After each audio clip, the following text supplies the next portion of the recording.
G'day everyone and welcome back to Baggers Unfiltered 25. I'm your host, Carlton Blues 25, and you are... Louis from the Perth Blue Baggers pod. Welcome back to episode 40. An exciting episode ahead, but also a pretty bad episode ahead, I must say, with a lot of news coming through. And a lot of news coming through. Yeah, that was one crazy day. And I was very fed up with not being able to cover it because, of the time zone. Yeah. Everything's a little too early for me to get off school and all that. So anyway, that won't be a problem next year, hopefully. Yeah. Let's get into the review. Okay. Yeah, get into it. Yeah. No, you start off because I speak too long on this. Righto. So, the first bit of news that we have is the Nick Haynes. The Nick Haynes, he's going to sign a 1-year deal. Good on him. He deserves it. He's played an absolute ripper year, obviously. Slow start. But he's shined, hasn't he? He's done enough to keep his spot. I'd say so, yeah. So, tick. Good news there. Yep, nice and easy. Round 24 confirmed with Essendon on a Thursday night, and it won't be free to wear, which I honestly do not blame them. It's two crappy clubs playing two crappy clubs. So that'll be good. It's going to be... this is so rough. What's the next bit of news? There's a board meeting. There is a board meeting to determine Voss's future, which that's the first thing that I want to get into, and I want to get your thoughts on it, Louis, or do you want me to go first? Which one do you want? No, I'll go into it. Right. Well, with Goodwin going, Melbourne's coach, I think they're insisting on getting in early as well by trying to find some options. So it might be a bit of a Melbourne versus Carlton in coach finding, I guess. It's really annoying, and I don't like to see us get rid of coaches, and some would argue, well, you need to get rid of people around him rather than himself.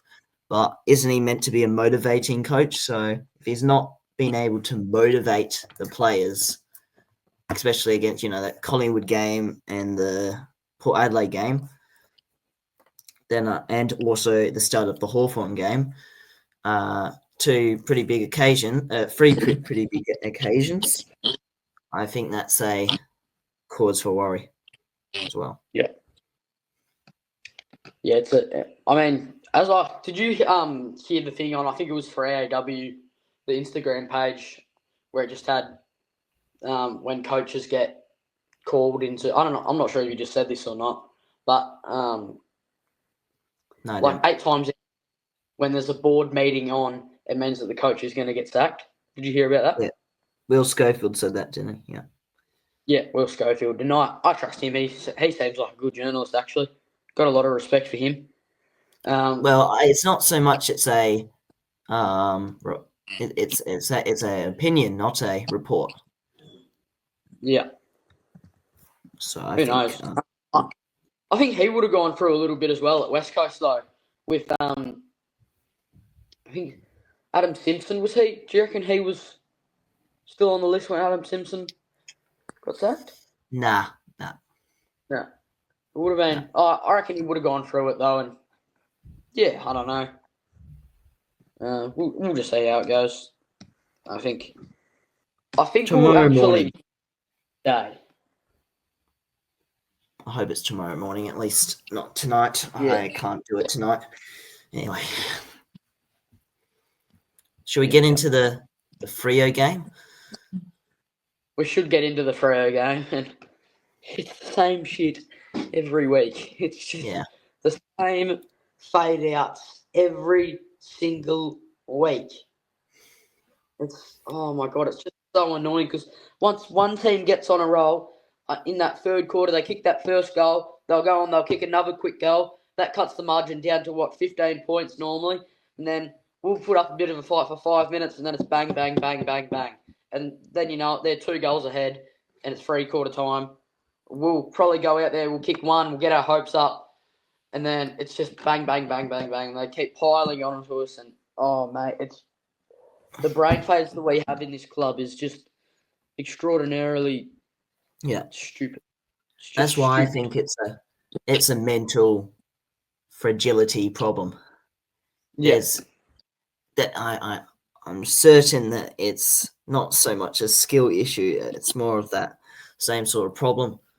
And again, there's another reason should Voss really go is that I think it's also the players' fault as well.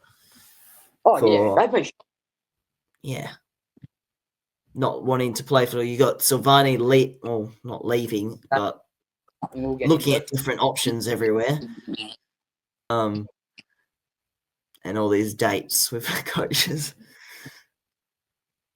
Anyway. Cross that pass. It was good to be at the game. I didn't like the fade out, and it was embarrassing to be in front of the crowd where they were cheering on when they kept kicking those goals and whatever, but it could have been worse. I was expecting a 50-point loss. But there was some things that went right, which was strong pressure and effort. I know, especially early, but I still saw it in the second half. From the ground, I couldn't see players, just jogging. I was trying to pay good attention to that. So our intensity around the ball was high, pretty much on the first bounce. You also had hard tackling, which brought on that pressure. You also had the midfield battle held up. So Cripps and Hewitt absolutely carried there, as well as Lord with their contested work. In a rainy game, I know, very contested, and it did suit us until the rain kind of slipped away, and it opened up the game a bit more, so that helped Freo. That is basically what I have to say in the what went right. What went wrong, obviously, in the second half, fade outs, struggling to adjust defensively as the game opened up. Freo did find space and transitioned too easily. Also, we did have our chances, so let's not forget about that. There was poor conversion in front of goal, so missed chances, especially Durden and Evans. Our undermanned backline was stretched with, Harry O'Farrell's ACL injury, which will be with him for every step of the way. That is absolutely terrible for the poor guy. There was one Carlton fan behind me who said, "Oh, he's not a big loss." Why would you say that? God, how naive do you have to be when he's the future of your backline, missing a whole next year of development? I don't know. Don't worry, 2030 when he's in an AA blazer, that bloke will be 6 foot underground. We were at the AFL stats. Yes. All right. And we had a very, where was I? Hit out? No, clearances. Yeah, clearances. Yeah, so we actually won the clearances, and we won it 50-43 in their favour. We actually didn't win the clearances, but we've done better than our average.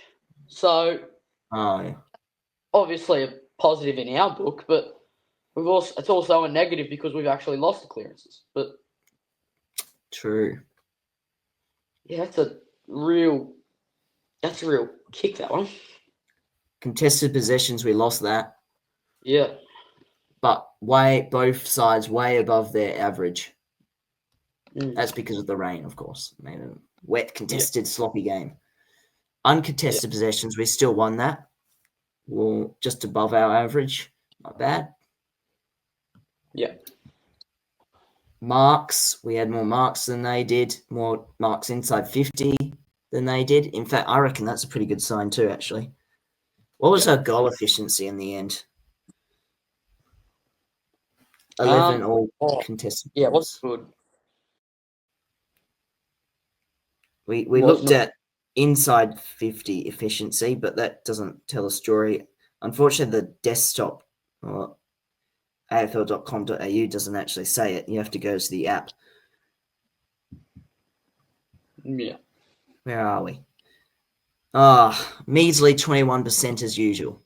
Anyway, I was getting my hopes up. Yeah, it's not surprising. 10 goals from 46 entries. They had 15 goals from 44 at 34%. Yep. I think I'd prefer that. Yep. Both sides reasonably accurate, even though we missed a few late, but on the stat sheet it looks fine. I think we talked about all that. Tackles, both sides laid a mammoth 88, and then they had an 87, so very close there. 11 to 5 tackles inside 50. That shows that some of the smalls participated well in that. 1%ers we lost 55 to 42. Oh well. I don't know. Yep. Just it doesn't feel like the worst loss of the season. No, it doesn't. Definitely by far not the worst loss. I think the worst loss, goes to your Collingwood games, and then you got your North Melbourne, then your Richmond, and just coming up against quality sides and getting. Well, Richmond and North aren't quality sides, and neither are we. But your Collingwood and your Brisbane, they're quality sides, and they just absolutely, basically, shut the door in our face, and we got embarrassed. But these things do happen, and we keep moving on. We look into the future. Yes. Player stats. Yes, that's what I wanted to look at. I'll go first, and I thought that this guy, it's his second game back from a knee injury that kept him out for 6 weeks. For a big man to get down and lay a mammoth 10 tackles, that shows his dedication. And that's why you should not trade Harry McKay. Because that is simply extremely hard to do as a key forward to get down. Not even 5 even 5 tackles is pretty hard to do, but 10 shows your work rate. Also had 12 disposals, 9 kicks, 3 handballs, 4 marks, 1 hit out, 1 clearance, 220 metres gained, a goal. We'll go down to his stats now. He's more stats, I should say. I have the whole list, as you'd imagine. Yep. All the notable ones, at least. Yeah, I thought he worked his game into the game really well, especially the 10 tackles. That's great for us to forward, as you said. So, kudos to him. Cripper, 36 disposals, 21 of which were contested, 9 tackles, 7 score involvements, which I think was a game high, 9 clearances, 8 inside 50s, which was a game high, I think, 12 ground balls also, 9 tackles must have been a game high as well, I think. Hewitt, these two were great in the midfield. Hewitt with 36 disposals, 15 contested possessions, 6 tackles, 5 score involvements, 7 clearances, 21 pressure acts, and 5 inside 50s.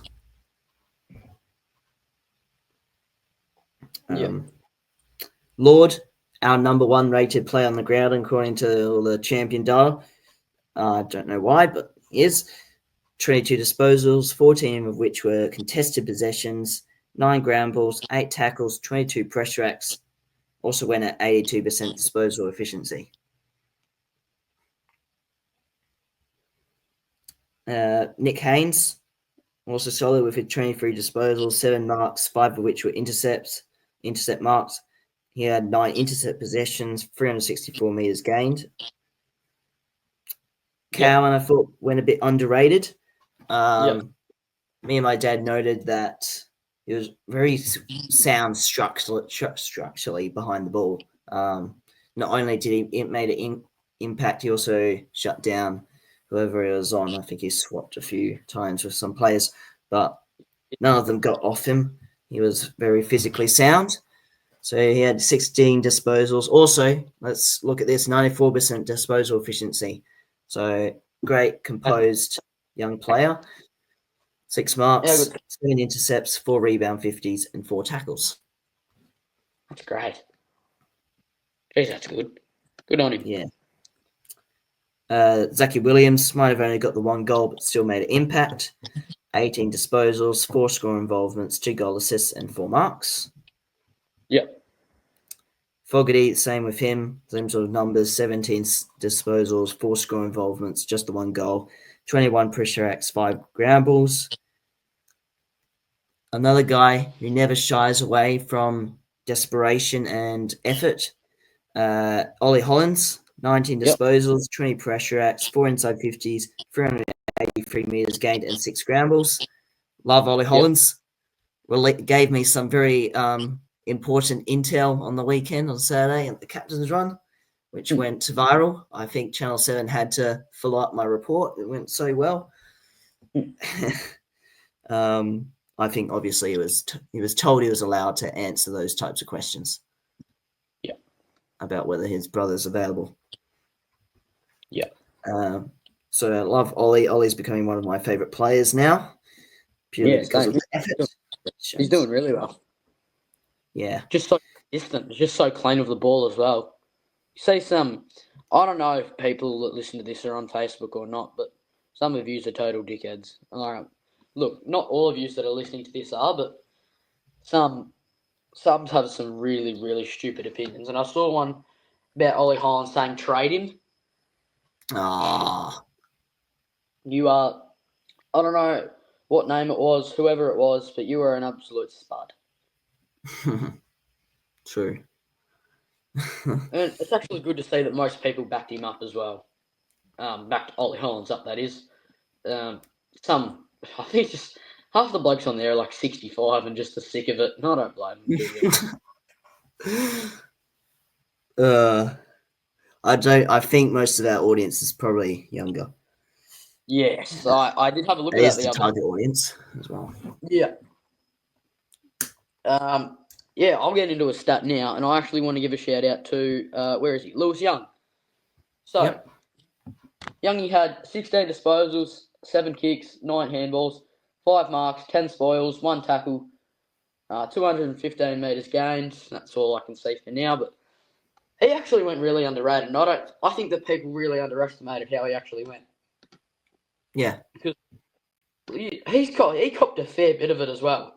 Like, a lot of it. And it's just, I don't think that's really fair, to be honest. He's worked really hard, and he's had to work really hard to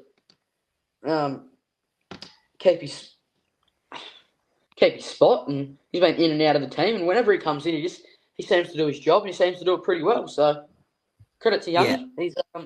He worked hard. He got the chance to put on the navy blue again. And he did what we could ask him for. Yeah, he had I'm not sure if you said it, but 16 disposals, 9 intercepts, 5 rebound 50s, and 10 1%ers. So it was a bit of a rock down there. Especially, probably had to fill in Hoff's void after he got injured. And that would have been tricky as well. Yeah.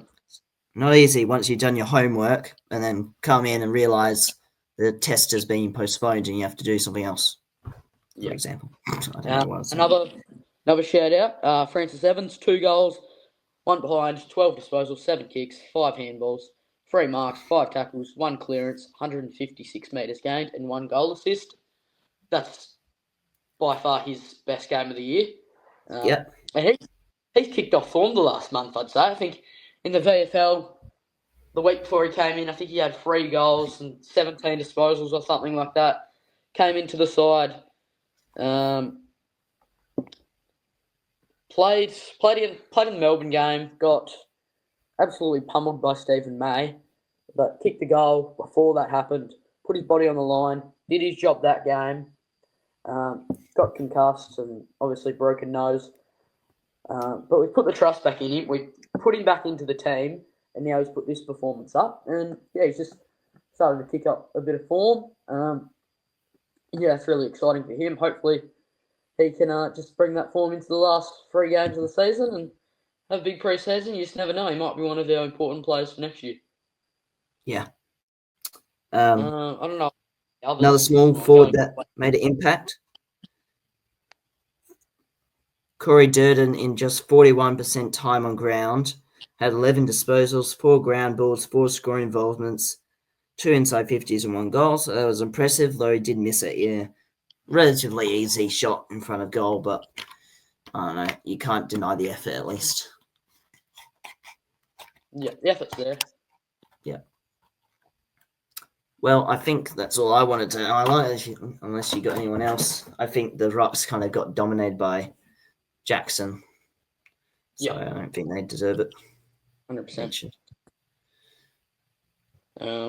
Yeah, I think Pitto might need a rest this week. Rest? Oh, okay. I don't think that will happen.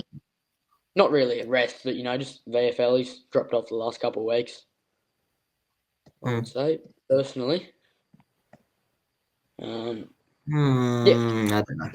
I have my faith in him. How did he go on the weekend? I didn't actually. Well, really. So he had 15 disposals, 4 tackles, 4 score involvements, 4 intercepts, 3 score involvements, 23 hit outs, and 5 ground balls. So it's not bad. Yeah, that's actually pretty good. It's just that I think he just got out muscled. But yeah. I don't mind seeing TDK not play. He can go away. Yeah. Preview. Is there anything else to talk about? I think there is. There'd be things. If what? There'd be a few more things to talk about, wouldn't there? Yeah, preview. Preview, yeah, we need to do a preview. And oh god, we've got Gold Coast this week, haven't we? Oh shit. Yeah, it's a danger. Shouldn't say danger game. Coming up a very strong Gold Coast outfit under the roof. So good luck with that, Carlton. Good luck. No, you won't have much support from the fans in the stands, I don't think. There'll be 20k there. That's the preview done. Good luck, Carlton. That's all we have to say. I'm not sure if we're allowed to actually put this in the pod, but we've done it before, but with Cooko. But Carlton are at $4.45 to win this game. Gamble responsibly. Yeah, gamble responsibly. Please. Yeah. Oh God, we're in a spot above it here. This could be really, really bad. Like real bad. Never know. I reckon if we show the same sort of effort we did last week against Freo, we'll be in with a chance. I'd hope it's within 3 or 4 goals. Honourable loss again. I know I keep saying that, but it's back to 2021 levels at this point. Yeah, easily. Which we have to own. Yeah. Unfortunately. Big trade period. Yeah. Graham Wright starts in 13 days when we're filming this, so this is on the Wednesday night. The Purge. It's so over for us, Louis. Don't look at these stats. We're in so much trouble. Stats for what? Comparing the 2 teams. Yeah. We're in trouble. Oh dear. Jesus Christ. It's going to be an interesting midfield battle. Oh God! They got Noah Anderson, who's in ripping form. We're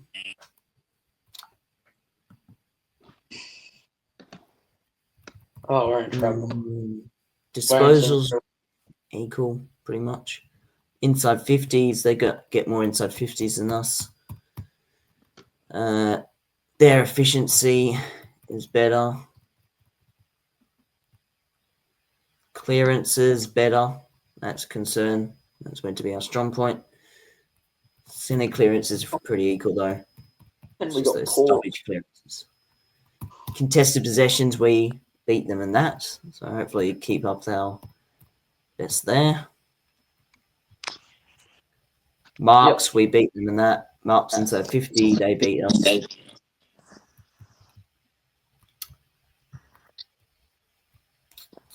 Oh, tackle goals. We average only 10.9 goals a game, whereas they do 13.7. So I think that tells a bit of story. I mean, that wouldn't be bad if that was a scoreline, but I doubt it would be. Seems a little too low scoring for a game at Marvel. Yeah. We beat them in tackles on average. 1% they beat us there. Yeah. Look, it was just play with some heart, give it a crack. A bit more of what we saw last game, and look, I don't think there will be a huge uproar if that happens. Build into the games that we can actually win against Port Adelaide and Essendon, I say. Yeah, let's finish off the season well with them 2 wins, and I'd be happy, honestly. Yeah. After what has been something that you can't really make out of, this isn't going to make sense, but you think back to 2024 when we gave them the benefit of the doubt because of injuries. We said, right, 2025 is our year. That's the year we knuckle down. That's the year that everything goes to plan. And what's happened? It's all just gone downhill. Pear-shaped, it's not say. It's on players. It's not on us anymore. We've gone loss, win, loss in our last 5 games. Oh, God. Indeed. Thank you all for listening to episode 40. Go Blues. Cheers. Not the Baggers.